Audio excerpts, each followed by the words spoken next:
Om Swastiastu. Selamat pagi Bapak dosen dan rekan-rekan sekalian. Kami dari kelompok 7 akan mempresentasikan materi yaitu mengenai mengidentifikasi dan melakukan perhitungan pendapatan dan biaya hotel. Nah, adapun anggota dari kelompok kami yaitu yang pertama ada saya sendiri, Madi Dwi Rahayulandari nomor absen 25. Yang kedua yaitu ada Ninyoman Putri Karmila Sari nomor absen 3. Yang ketiga yaitu ada Muhammad Devin Ardiansyah nomor absen 12. Selanjutnya yaitu ada Iwayan Udi Prayoga nomor absen 13. Dan yang terakhir ada Kadek Krisna Dwi Tama nomor absen 15. Adapun materi yang akan kita bahas pada pagi hari ini yaitu yang pertama, jenis-jenis pembelian dari produk pada hotel. Yang kedua yaitu ada bagan alur prosedur pembelian pada hotel. Dan yang ketiga yaitu ada jurnal khusus pembelian pada hotel. Nah, untuk mengefisienkan waktu, saya langsung saja ke materi yang pertama. Untuk pembicara pertama, saya persilakan. Baik, di sini saya sebagai pembicara satu akan menjelaskan materi mengenai jenis-jenis pembelian dari produk pada hotel. Nah, yang pertama yaitu pembelian persediaan. Persediaan barang di hotel bisa berupa makanan, minuman, material supplies, dan barang-barang lainnya, di mana barang-barang tersebut tersedia untuk dijual maupun untuk membantu kelancaran operasional perusahaan. Nah, besar kecilnya persediaan sangat tergantung pada fasilitas yang dimiliki, baik itu jumlah kamar dan tingkat perputaran persediaan. Nah, ada beberapa tujuan diadakannya persediaan di hotel, yaitu menjaga kontinuitas usaha, mencegah overinvestment dan barang rusak, menghindari kerugian akibat waktu penyerahan dan menghemat biaya pesanan, lalu membuat perencanaan pembelian yang optimal, lalu menjaga kebutuhan barang dapat seimbang antara pembelian dengan gudang, lalu yang terakhir mencegah slow moving item. Selanjutnya mengenai cara pembelian persediaan. Yang pertama, pembelian bahan makanan dengan sistem kontrak. Dengan sistem ini dibagi menjadi dua jenis, yaitu yang pertama kontrak dengan jangka waktu tertentu. Pembelian dengan bahan makanan seperti ini memiliki tujuan untuk hotel ataupun restoran tidak perlu sulit mencari supplier selama 6-12 bulan, tergantung dari lamanya kontrak. Nah, tujuan lainnya yaitu tenaga ataupun waktu bisa dihemat dan juga memudahkan di dalam penetapan harga dan penyusunan anggaran. Hal ini karena jumlah pengeluaran sudah dapat dipastikan. Serta pembelian dengan sistem kontrak ini akan lebih menguntungkan lagi bila diutamakan untuk jenis-jenis bahan yang harganya stabil untuk periode-periode tertentu. Lalu yang kedua, kontrak pembelian dengan jumlah tertentu. Ini mempunyai tujuan untuk menjamin kontinuitas pemasok bahan dan mempunyai kesiapan persediaan, khususnya untuk bahan-bahan yang penting dan sulit diperoleh. Nah, terutama pada jenis-jenis bahan yang tersedia di pasaran pada saat musiman. Nah, lalu yang kedua yaitu pembelian bahan makanan secara harian. Cara pembelian harian ini biasanya digunakan untuk bahan-bahan makanan yang tidak tahan lama. Dan biasanya dalam pelaksanaan pembeliannya, senior karyawan dapur yang cukup berpengalaman harus melakukan inventory setiap harinya. Biasanya dilakukan pada siang ataupun pagi hari untuk menghitung berapa bahan makanan yang tersisa dan berapa bahan makanan yang harus dibeli. Lalu akan diajukan melalui pembelian order melalui chef yang akan disetujui. Lalu yang ketiga, pembelian bahan makanan secara kuota mingguan.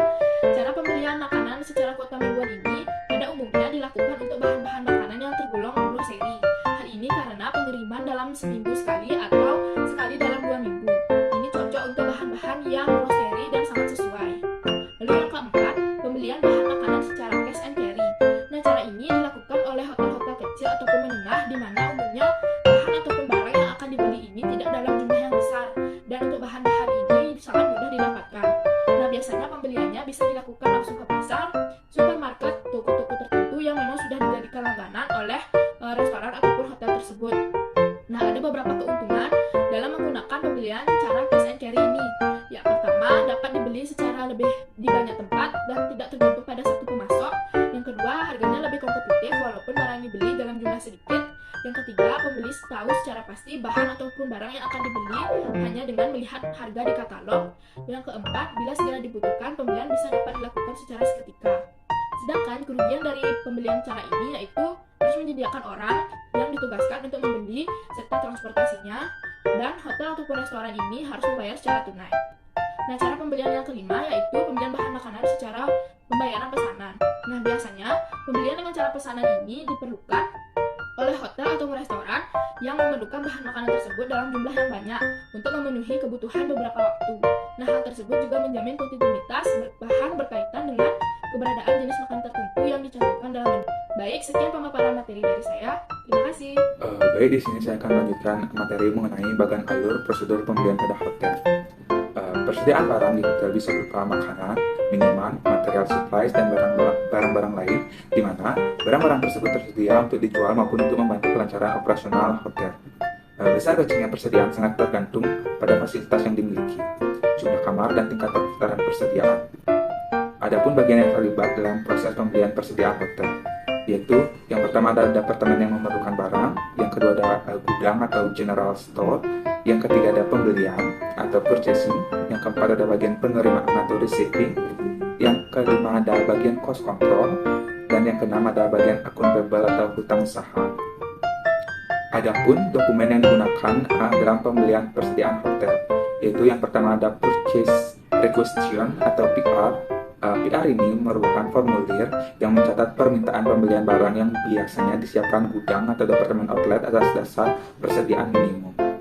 Yang kedua, ada purchase order atau PO. PO ini merupakan formulir yang mencatat pemesanan barang untuk kebutuhan operasional hotel. Yang ketiga, ada memorandum invoice atau MI. Memorandum invoice merupakan pencatatan pembelian barang yang diterima dari supplier sebagai tanda bukti barang tersebut sudah diterima dengan baik oleh pihak hotel. Yang keempat ada Daily Receiving Report atau DRR. DRR ini merupakan rekapitulasi pencatatan penerimaan barang untuk kebutuhan operasional hotel. Yang kelima ada Quotation Analysis Price. Itu merupakan daftar harga dari barang-barang yang akan dibeli yang digunakan sebagai pembanding nantinya. Yang keenam ada bin card. Bin card ini merupakan kartu barang yang menyebutkan nama barang, barang masuk, barang keluar, serta sisa barang. Yang keenam ada Cardex. Cardex merupakan kartu barang yang menyebutkan nama barang, ukurannya, harga satuan, barang masuk, barang keluar, dan sisa barang. Biasanya Cardex ini digunakan sebagai alat kontrol oleh bagian cost control.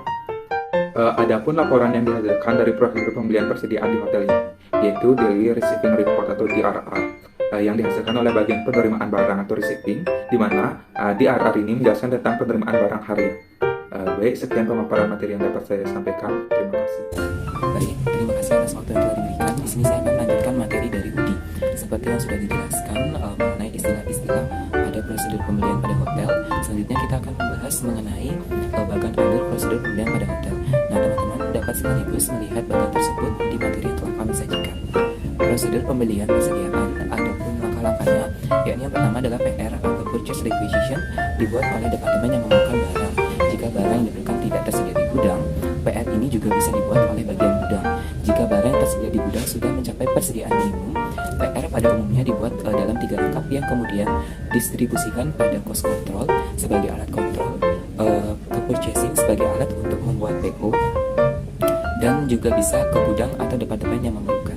Selanjutnya, PR yang dibuat bagian pembelian atau purchasing akan membuat PO di mana harus mendapatkan persetujuan dari accounting department head dan juga general manager, dan didukung dengan quotation analysis price.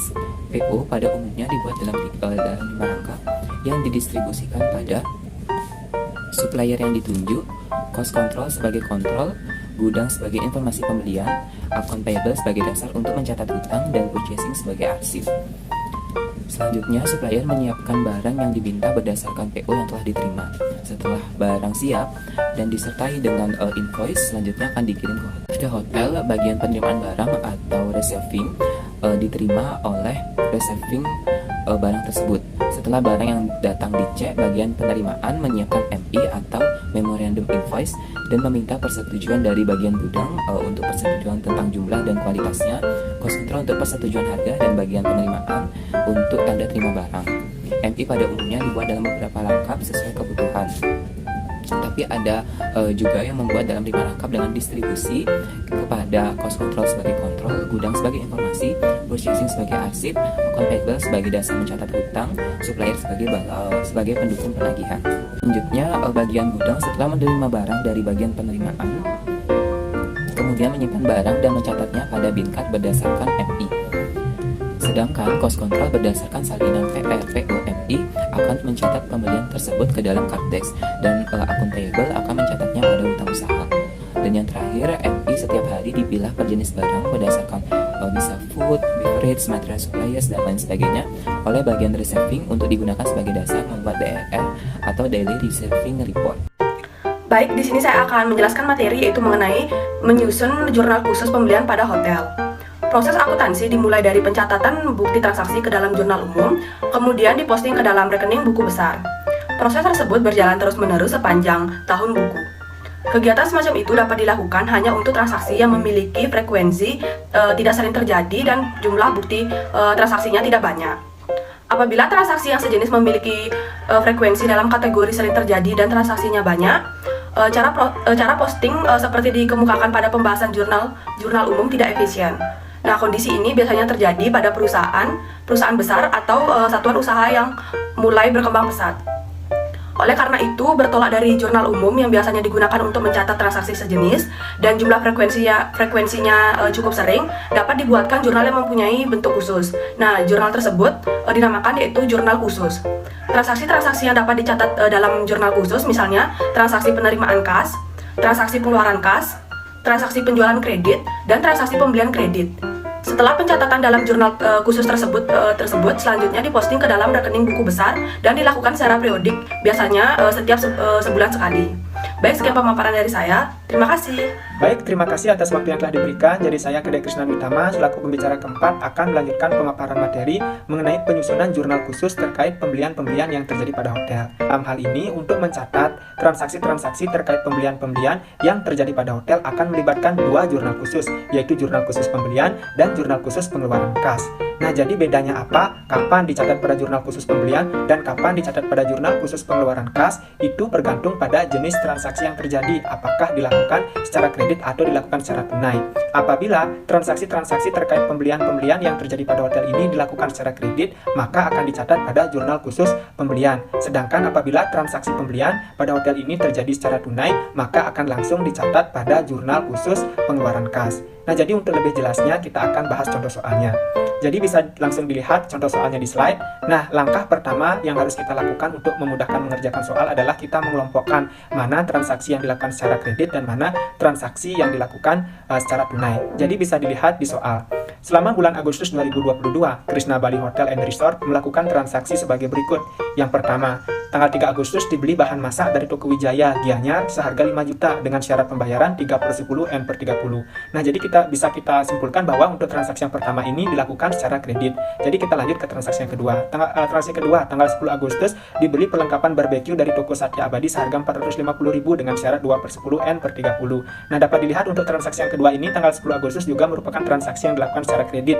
Yang ketiga, tanggal 20 Agustus dibeli peralatan masak dari PT Kitchen Tool seharga 10.500.000 dengan syarat 3/10 N/30. Nah, dapat kita lihat ternyata transaksi yang ketiga yaitu tanggal 20 Agustus juga dilakukan secara kredit. Jadi kita lanjut untuk transaksi yang keempat itu tanggal 25 Agustus dibeli secara tunai buah untuk welcome drink dari Toko Nana seharga 500.000. Nah, untuk transaksi yang keempat tanggal 25 Agustus ini ternyata dilakukan secara tunai. Nah, untuk transaksi yang kelima tanggal 27 Agustus dibeli secara tunai sayuran untuk kebutuhan masak dari Toko Wayan seharga 350.000. Nah, begitu juga untuk transaksi yang kelima ini tanggal 27 Agustus ternyata dilakukan secara tunai. Kemudian yang terakhir transaksi yang keenam tanggal 28 Agustus dibayar kepada PT Kitchen Tools pembelian tanggal 20 Agustus yaitu pembelian peralatan masak dari PT Kitchen Tools harga 10.500.000. Nah, itu dilunasi pada tanggal 28 Agustus. Nah, dapat kita simpulkan dari soal ini adalah terdapat 3 transaksi yaitu tanggal 3, tanggal 10 dan tanggal 20 Agustus yang dilakukan secara kredit dan 3 transaksi lainnya yaitu tanggal 25 Agustus, 27 Agustus dan 28 Agustus yang dilakukan secara tunai. Nah, melihat hal ini maka kita sudah dapat melakukan penjurnalan sehingga dapat kita buat pada jurnal untuk tanggal 3, tanggal 10 dan tanggal 20 kita akan catat pada jurnal khusus pembelian. Nah, bisa dilihat untuk bentuk jurnal khusus pembeliannya seperti di slide. Kemudian untuk tanggal 25, tanggal 27 dan tanggal 28 Agustus maka akan kita catat pada jurnal khusus pengeluaran kas dan juga bisa dilihat bentuk jurnal khusus pengeluaran kasnya pada slide. Nah, jadi demikian pemaparan materi yang dapat saya sampaikan. Terima kasih. Sekian presentasi dari kelompok kami. Jika ada salah kata, kami mohon maaf dan saya tutup dengan Parama Santi. Om Santi Santi Santi Om.